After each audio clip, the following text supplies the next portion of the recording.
great. So we're now here on the putting green catching a 2020 champion, Aaron. Yeah. Out of the Scottish Open. So incredible that really. You like it around here? Yeah, I grew up playing a lot of golf in Scotland when I was younger. Played a lot of junior golf.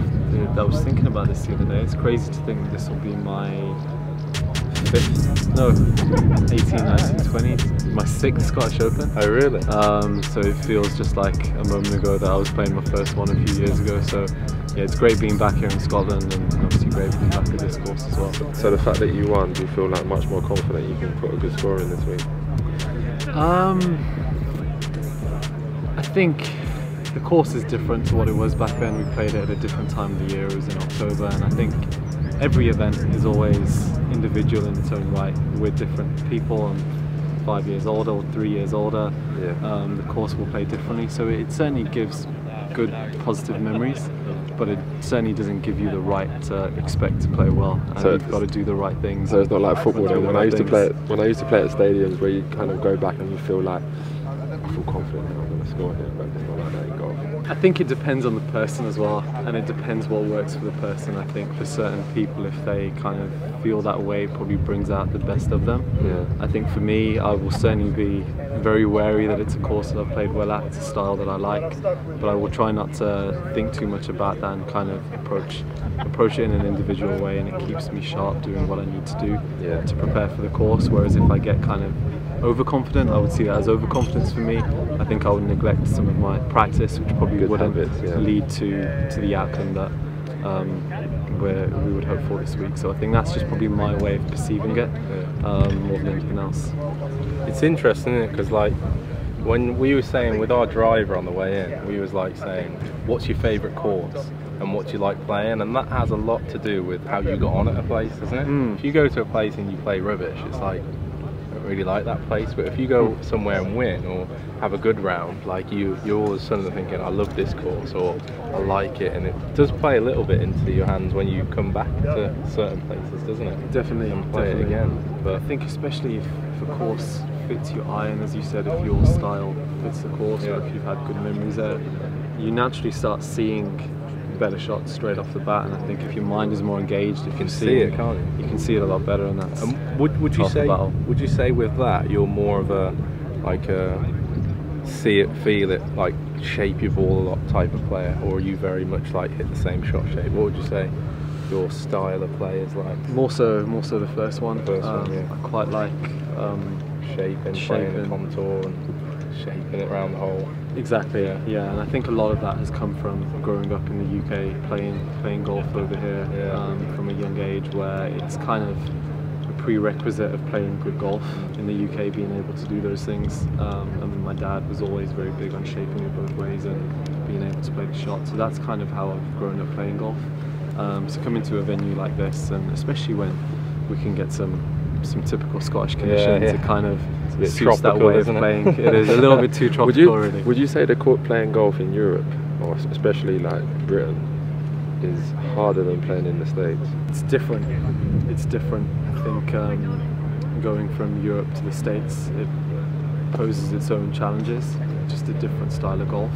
But I think also coming back from the States, playing events in Europe, playing events here in Scotland, again, it's just such a different style of golf. So I think you can play great in one place but kind of struggle to make the transition to another, and vice versa. You can be very competitive on the PGA Tour, which is an incredibly high level of golf, but again, it doesn't mean you're going to come here and play just as well here, because it requires very different things. And I think that's one of the beauties about golf in general, and being able to play in different countries, different continents, that if you can really adapt your game and if you can compete in all of these different places, it shows how well of a rounded golfer you are. And I think whenever you start to struggle at certain venues, again, it provides such a great learning opportunity to then neaten up on parts of your game, which hopefully then only makes you better as you get older. One more thing for the viewers as well, because we spoke in Riviera and you was telling me about your story of how you got into golf, why you use 2 gloves, why you cover your irons and all that kind of stuff. Would you just tell everyone, because I think it's a really interesting story, and not many people that I've spoken to have that kind of story. So yeah, I mean, it's really, really interesting. Yeah, regarding the iron covers, we didn't grow up from a particularly wealthy background, but I took to golf from a very young age, and my dad wanted to support me as well as he could, and from I think when I was 7 or 8 years old, he brought me a really expensive set of Titleist blades, which probably shouldn't have been in an 8-year-old's hand, but he still chose to buy them for me. And you still got them to this day? Still got them to this day. Yeah, still got them to this day. And after every practice session, he used to go in the kitchen. He used to have this little pen that he used to clean every groove with, and so you used to didn't clean do it? Baby oil. I didn't used to clean the clubs then. I didn't used to clean the clubs then. So he used to clean them meticulously after every practice round, and then he used to buy iron covers to just protect the clubs. But it was also a mark of respect for what you have and a mark of respect for your equipment. And that's kind of what I've continued. I don't clean my clubs with baby oil. I haven't taken on that part, but I've kept the iron covers just to kind of respect what I've got, and not take that for granted. And why the 2 gloves? 2 gloves. You got nice hands. What do you think? Again, started off at a young age, and we used to play come rain or shine, regardless of what the weather was, and my hands used to get cold in the winter months in the UK, and started to wear 2 gloves mainly just to keep my hands warm. And then a few weeks went by and I got into the habit of wearing them. I think I had forgot to put them in the bag, and then I just really struggled to go back to wearing 1 glove since then, and stuck with the 2 gloves ever since, really. So yeah, it's great obviously for bad conditions, but it's also great in humid conditions when your hands get a little sweaty. So yeah, stuck with it ever since. Amazing. That's amazing. Yeah. Good. It's great to chat, Aaron. No. Best of luck this week. Thank you very much. Bring it home for the Midlands. Thank you very much. Don't get on the ledge about that. Cheers, man. Thank you very much. Thank Appreciate you. it. No problem. Thank you. How's it going, mate? Good. Yeah, happy to be here. Happy to see you guys and sunny Scotland. We're in between the rain at the moment, aren't we? Tropical. Exactly. The shorts are the strong choice there. That's all I'm gonna say. Man, you told me to wear shorts. I always tell I know. weather He forecast. gets me it wrong, but how you feeling though? You hit the Feel ball, good. I think. Yeah, we're hitting it good. We're starting to swing. I went through a little phase of not swinging how I wanted to, so you got to kind of step back and accept the consequences of working on your game a little bit. You know, you got to accept the bad results sometimes. But came back and won the Open qualifiers. So got back into the Open and been playing some decent stuff around it. So yeah, high as well. it's getting back. It's getting back there, and we're back on links golf, you know, which I like, and this sort of weather. And us English, we're kind of used to this, aren't we? So we're back on home soil a little bit, and it feels good to be back. Do you like links golf? Because you won in the US this year, didn't you? And you've been doing well in the US over the last. Yeah, that was windy, you know. So I like the wind. I like playing the wind, but that was warm wind. We were on like a Caribbean island in Punta Cana, so it's a little bit different. When is that coming, by the way? It's a little bit different over here, but I like the wind. I like playing different shots, not just normal pick it out one club and hit it as well as you can. You've got to hit a forearm from 160, 170 and stuff like that, and chase it in, and really golfing. It is exactly. So yeah, and you have to shot shape. So I like doing that, and I like coming back to places like this, and shit weather sometimes is good, you know, because I like to get gritty. I like to get dirty. Puts the field off, and you can ride. A little bit. I like the grind sometimes, you know. So, and you need that. Every best player in the world has had that. So I want to try and feed off that and carry that into this week. If someone hasn't played over here before, obviously you've got Xander behind us. I mean, he won this last year. He's played great in these sort of conditions anyway. So we've got to try and beat someone like him. But you might have some American guys over here. It's their first ever time playing on links golf. So you never know. You can't put, like, they're great players anyway. But yeah, we've got something on an edge on that. You know, we know what we're gonna get this week. Weather-wise, wind's going to pick up on Sunday a lot. So try and put ourselves in position, and then, like we say, get dirty with it, get gritty. Okay, one last thing. You mentioned clothing earlier. We're in shorts. You with JR. Yeah. I want to see you in some Victor Hovland. I want them to script you in some fruity, like. See, I let him do that, right? We still get a choice, and he still chooses that. So I like that sort of like monochrome look. I like a jazzy shirt and monochromatic trousers. I like the pastel colours at the moment. Pastel's good. We're good to go with pastels, but I can't do the double. No. So I can't do the Larry shirt and the Larry pants again. Larry shoes. Exactly. Larry shoes. Well, I don't mind the Larry shoes as long as you pair them with the right stuff on top. but we're good now. Hobby wears some great stuff. I love it. The stuff when he was leading the Masters that first day. I think that shirt sold out that day, right? Yeah. So no, JL, love the gear. Can I just ask you one question? It's about pressure in golf. It's different to football, but when you're in a leading position or when you're not playing well, or whatever, what kind of pressure is that for a golfer? Because for a golfer, you've got a lot of time to think about things when you're going from one top shot to another. Yeah, whereas football's exactly. I guess it's different. You know, you're thinking loads of things. What rankings? You're thinking, are you going to be playing in the events you want to play in? That's the one thing I don't think about. You can ask anyone. I think, like, honestly, it's something that comes from good golf for me. And the first three things I think are world ranking, FedEx Cup wins, and then the money. Those are the order I go in, because the first two take care of the third one. And I've gone through phases of like not earning a dime, right? But then you come in, you play good, and you earn a bunch. So it's like, right, well, I need to play fucking good. You know, I need to play really good. Did you have that? At the start. At the start. Because you're having parts where you're thinking, oh, I have to pay for the pressure. The pressure at the start when I started out was really intense. Mini tours, Alps tours, had to play well to pay to play the next event. But that was the thing that made me hard. Like, that was the thing that really stuck with me, and that's where we need to go and play our best golf. So, thank you very much, man. Cheers, mate. That was good fun. Thank you very much. Thank you. We look at loft and lies of a golf club. Yeah. So in the traditional loft and lie machine, I could put that in and the club might slightly toe up, but I think it's flat. You might put it in the machine and be slightly toe down and think it's flat, so there might be a degree discrepancy. That takes all that away, so it reads the score line, so we know exactly what that's going to be. It's funny that, I mean, have you been on any trucks where you can see that kind of technology? Because the ones I've been on, I haven't seen that yet. It's the level of detail that we're starting to get into, and the size tolerances.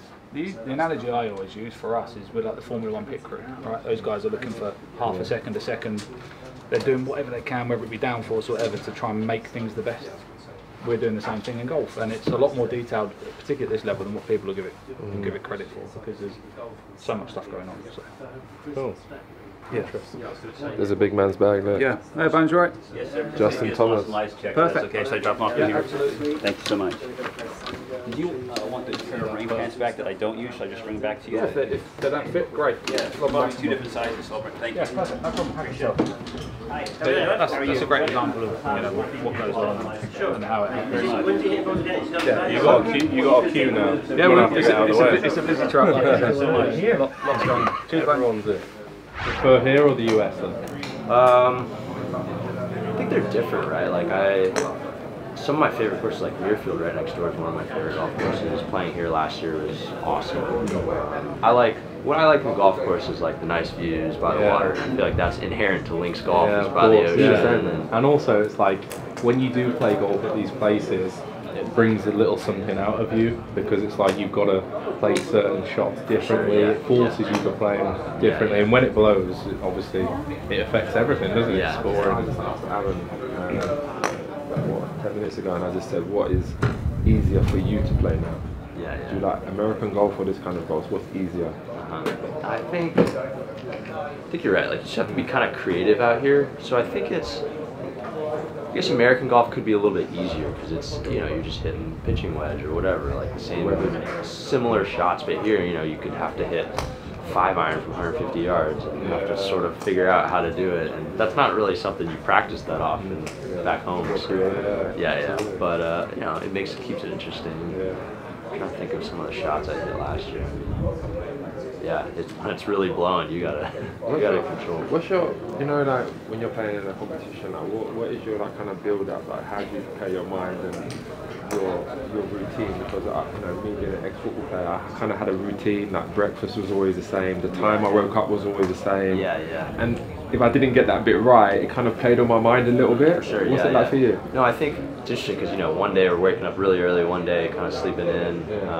But I think one thing I do is I go through some visualization in the morning, and a lot of that is like most of it's like, okay, I would love to hit a good shot off this tee and like whatever, feel that kind of stuff. But part of it's also visualizing the sort of difficulties I'm going to go through during that day. Like, let's say there's a tough tee shot, like visualizing how I'm going to feel on that tee. I'm going to be a little nervous. I'm going to feel the wind, whatever, a little uncomfortable. Still get nervous, yeah? I mean, nervous because like you want to hit a good one. Or whatever. It's not like nervous because someone's watching or whatever. So yeah, but you know, you like a tight tee shot with bunkers down the sides. Like you want to be like, how are you feeling? Like you want to hit a good one there. You have to hit a good shot. Like what happens if you miss a short putt? Like visualizing. All right, you're gonna be a little frustrated after that. How are you gonna turn your mind off and let it go? And so I feel like once you kind of go through that, when it happens, you're prepared, right? Like here's one for you. We played yesterday, and it was absolute pissing down. Yeah, it was raining buckets, and he really struggled because like I was telling him, when you play professionally, you got your caddy keeping everything right. Oh, for sure. And it's so important, isn't it? Like if you're doing everything yourself, things get so done. Yeah, it's like that is important, isn't it? I was saying that, like, even I said to him, how hard do I, you know, normally you don't grip the club that much. Yeah. And I'm thinking it's slipping out my hand. Like, so what do I do? Sure, yeah. My feet are slipping. Like, I'm like, it's felt really weird because. No, but when it starts raining, as an amateur, I just say, no, I'm not going to play. Yeah. You know, but as a professional, you can't. You got to just like go with the conditions, 100%, right? 100%. So, no, rain makes everything a lot tougher. Like keeping it dry is so important. But yeah, and just swinging in your rain gear and all that stuff. Yeah, it's tough. Does that play on your mind as well? Like different gear? Well, I mean, it feels different. Like you're definitely more restricted, especially if it's cold and rainy. And I don't know, when I usually wear 2 rain gloves, which feels a little bit different, and try to get used to that. But it's all part of it. Hopefully no rain this week. I don't know. The forecast didn't look that. I can feel it a little bit now. Actually, I feel it spitting a little bit now. I don't know. It's part of the experience. Nice to meet you. Yeah, I will. Yeah. See you. Thanks so much. Nice to meet you. Yeah, thank you. Appreciate it. The player we're just catching up with, Rasmus Hojgaad, winner of last week. Made in Himmerland, and the first Danish player to win. Is that right? Yeah. That's amazing. Got to give it to you on that one. Thank you. What does it feel like? And as well, this is the OuttBoundz show, so you can tell us anything. It was so cool. And you're allowed to swear as well if you want. Anything you want. That's good. I might do that. We've wanted a Danish winner for 8-9 years now, since the tournament started in 2014. So yeah, it was so cool to be the first one. Yeah. I mean, the atmosphere up there was amazing. Was it? Did you have some good home support that week? Oh yeah, I had my whole family there. Oh really? A lot of my good friends. Amazing. So it was just like. That must be surreal, like winning in your country. It's like a dream coming true. Yeah, exactly. Because you're like. You have a dream of having your family there, your friends there, and then being able to celebrate with them afterwards. And we did that, so that was awesome. Not too much to drink, right? You have a party. I had enough of that. That's for sure. Are you feeling it for this week? Yesterday was a long day. Yesterday was a long day, but yeah, it was worth it. Great. And we're at the Scottish Open now. How have you played here before? I haven't. Yeah. What do you find? How do you find this course? I think the course is all right. You know, it can be a little tricky when the wind comes up, obviously. But you know, scoring tends to be really good here. So yeah, I guess it all depends on the weather. But I enjoy coming over and playing some links golf. I haven't done that a lot when I was an amateur. So it's cool to have these type of events as well. Yeah. When you play links golf, do you feel like you have to prepare differently compared to when you play normal? A little bit. You need to control the flights a little better in the wind. So you'd try and hit different shots and stingers and whatnot. Yeah, a lot of stingers. got a new. You like a stinger? Yeah, got a new 2-iron in the bag, which is gonna come in handy. I think the next couple of weeks. Hopefully. Yeah. Last one, I think so you grew up in Denmark, is that right? Yeah. What's the type of courses like that you'd have grown up on? Of course, when you get to a certain amateur level, you go everywhere, right? So you go around the world. But what's the differences like growing up in Denmark to now being like everywhere around the world and playing golf? Is there many differences that stand out for you? I think it's very similar in Europe. I grew up on a little tree-line course, very short course. So you had to be straight. Had to be straight, but there is room to spray a little bit off the tee as well. So short game has to be good then as well. Short game has to be good. But again, you know, when I was a little junior, we just spent so many hours putting from hole to hole and just doing competition. The same with choosing all these weird lob shots over bunkers and over trees and everything, just having fun with it. And I think you develop a good short game and a good feel for it, just running around having fun. So that's pretty much how, you know, my brother and I, we competed against each other since we were competitive. That high. Yeah. It's always good when you're competing against someone, right? Oh yeah, it is. Yeah, we've had so many good moments on the golf course together. Who's got the most? I'm gonna say 50-50 on that one. I'm gotta be careful there, but yeah, we did used to end up in a couple of fights when we were younger. Who but, won? Yeah, that was a 50-50 as well. They closed their eyes like this, and then your brother showed up. Do you think they'll tell the difference? You probably will. Just something. Maybe. I don't think I will. No, amazing. Best of luck this week as well. All right. Thank you. Do it back to You get another one back to back. Back to back. Yeah, that'd be awesome. Yeah, Back to back. 6-hole playoff. Congratulations. And you know what? I'll be here as well for the week, so I can come and party as well. 6-hole playoff. That's awesome, man. All right. All right, man. Thanks. Take care. Nice to meet you. What is it actually like, do you feel, like coaching on tour? Do you enjoy it? Yeah, absolutely, yeah. But here's the problem. Now, this honest to God truth. If you got like 5 or 6 guys, you're never with the guys that are doing well. You're always with the guy who's doing poorly. So there's always going to be somebody who had a bad week, and that's kind of like where your mindset is. You're with that guy. What does he need to do to get better? So, you know, you don't ever see the Red Cross at the White House. You know what I mean? And surely it can never be too much, like, intense, like, changes. Surely sometimes it can just be all positions in the wrong place. Well, if you're on top of things, that's what it is, yeah. Or it could be the guy doesn't particularly like the course. Maybe he's been out there too long. Yeah. Maybe he's neglected his fitness. There's all kinds of different stuff that, you know, really can throw somebody off. And it only takes a little bit to get it off. Or you get a bad bounce the first couple holes, suddenly you're 2 over par after 4 holes, and then you... And then he's asking you what's going on up here. No, that never happens. No, that doesn't. Seriously? Really. No, it doesn't. No. If you coach your guys well... Yeah, they'll know. Well, not just that, they don't want to hear about technique on the course. Yeah. If I'm caddying for a guy, it's more about shot selection to get him comfortable, you know, always kind of tend him in the direction that they're playing to their strengths. And why do you feel that, this is a good question actually, and this is one I want to know, when you've just said that some of the best players in the world aren't too worried and they're not wanting to think about their technique, why do you think amateurs at home always think technique? I've had a poor round. Same reason that guys like me are always on the internet looking for hair loss reduction or whatever that shit's called. Because, I mean, look, if you're not perfect, you're always looking for that. And they got so many ideas in their head, what it's going to take, you know. Selling a slice has made $8 bazillion. And it's just because people that aren't good golfers are looking for a way to get better. I think the biggest, if you could ever give some of the greatest tip you could ever have in golf, is let somebody watch you play and give you a really good opinion on what you need to do to shoot a lower score. Just watch. Yeah, because like people always say to me, oh, I got this new driver, you know, I'm hitting it farther. I said, well, if you can't hit the par 5s and 2, you need to work on your wedging. Not get a new driver. No, really, there's a lot to that's interesting. I don't think that people really break up their game enough to understand what their strengths and weaknesses are, and then how they fit the golf course. And I always think, I can relate to that actually, because I think some of the times I do the best, I see more is when I get a player out on the course. Okay, that's where it starts. I'm telling you right now. And this is the definition of frustration. You're here wanting to go here, and you're working your ass off, and you're going this way. The farther you get away from where you started, that's called frustration. The closer you get there is never frustration. You know, that's improvement, right?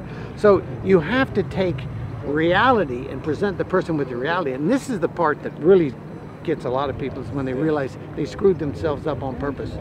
Remember that, they screwed themselves up on purpose.